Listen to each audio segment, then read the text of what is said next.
Oke, Assalamualaikum warahmatullahi wabarakatuh. Selamat siang teman-teman semua. Masih semangat puasanya? Ini masih jam 2 lebih ya, beberapa jam lagi menuju buka. Dan mohon maaf sebelumnya atas ketidakpastiannya tadi siang di jadwal perkuliahan karena memang saya sudah mengnyatakan masuk jam 10, tetapi teman-teman sudah ready juga, tapi memang ada diklat dipercepat, jadi memang sekali perkuliahannya di cancel ya dan diganti kesepakatan dari teman-teman permintaan untuk diberi saja penjelasan dari materi ini. Oke, hari ini kita belajar tentang bagaimana dari user kita beralih menjadi analis politik digital ya. Jadi teman-teman bukan hanya pengguna, tapi kita coba sambungkan skill digital, mata kuliah literasi digital, aplikasi teknologi informasi ini menjadi nyambung dengan mahasiswa ilmu politik.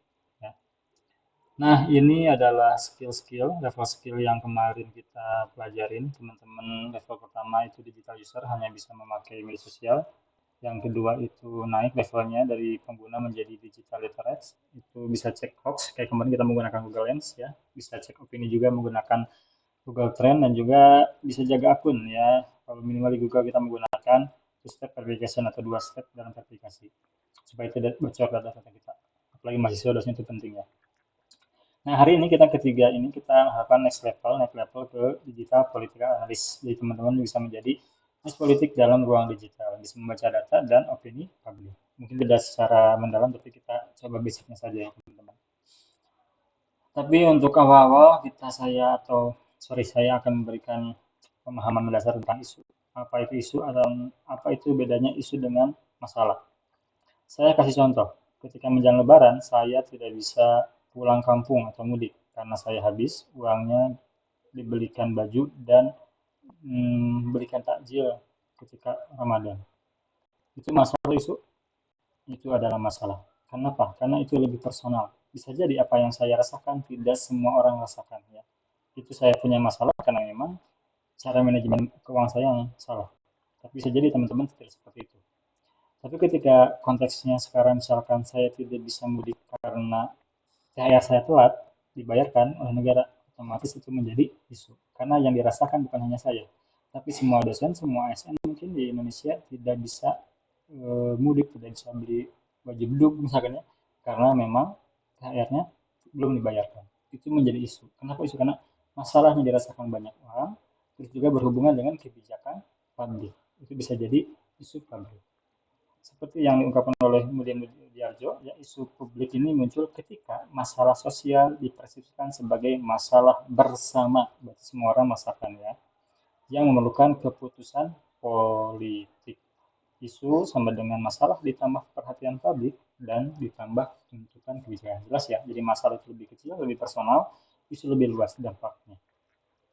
Kalau tadi di kelas B itu ada games, jadi kita menjawab secara cepat dengan gerakan badan, yang mana isu masalah. Dan saya akan memberikan sekitar 8 kasus, mana yang termasuk isu, mana yang termasuk masalah. Silahkan teman-teman, karena ini video, dan juga masing-masing menonton, ya jawab masing-masing saja ya. Oke. Ada harga kopi naik, kantin 2000, masalah isu. Ini masalah isu. Ini masalah isu. Ini masalah isu. Ini masalah isu. Kampus lemot itu bisa jadi bukan isu ya, hanya masalah internal kampus saja. Mungkin hanya kampus kampus kita sih nggak akan pernah lemot ya, nggak lemot ya, tapi sering lemot lah ya. Bisa jadi kampus lain nggak seperti itu. Kenaikan pajak UMKM, terus menjadi tugas banyak. Nah ini bisa masalah. Oke. Nah, tadi sudah membedakan mana sama isu, sekarang teman-teman harus bisa belajar tentang isu mapping digital, di mana ini harus ada 3 yang kita kaji. Pertama, isu yang sedang itu apa, seperti dulu ada hashtag Indonesia Gelap, hashtag wajah dan sebagainya.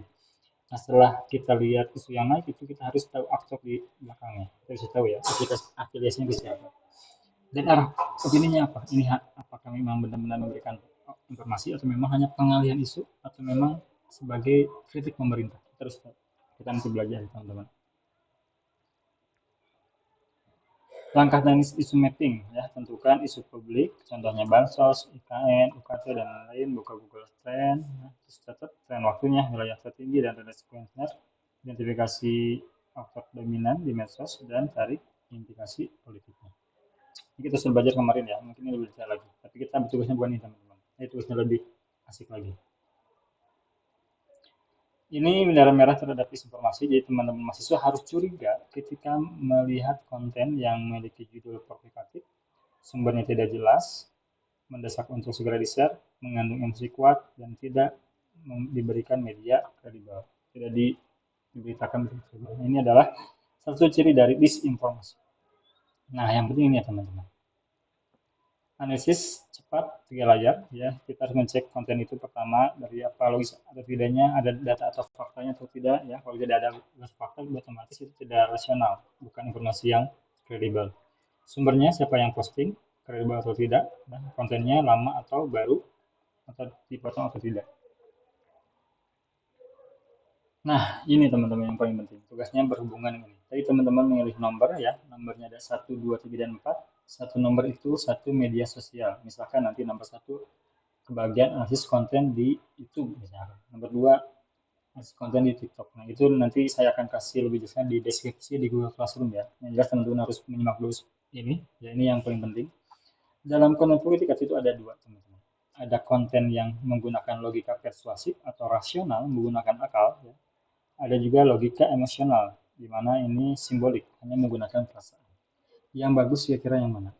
Yang logika persuasif atau yang emosional? Betul, yang bagus adalah konten yang mengandung logika persuasif atau rasional. Tapi karena kenyataannya banyak konten politik yang emosional, nangis-nangis dan sebagainya ya.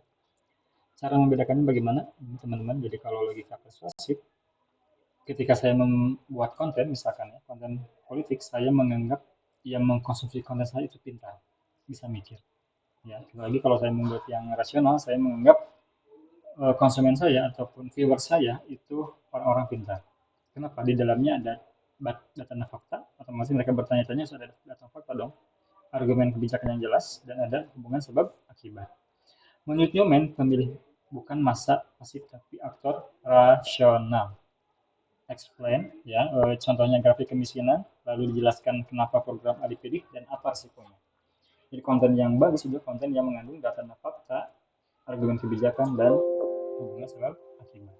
Sedangkan yang irasional ini yang lawannya. Logika emosional itu menggunakan identitas, simbol, bukan fakta, narasi, dan emosi. Emosinya tidak selalu salah, tapi memang itu subjektif kalau emosi ya. Singkatnya begini, ketika teman-teman melihat konten, kalau teman-teman jadi mikir, jadi pintar, berarti itu kontennya rasional. Jadi kalau teman-teman ketika sudah melihat konten itu teman-teman sedih, marah, jengkel, benci, itu berarti emosional. Sekian dulu penjelasannya, kita lanjut ke part 2 ya teman-teman ya. Oke, thank you.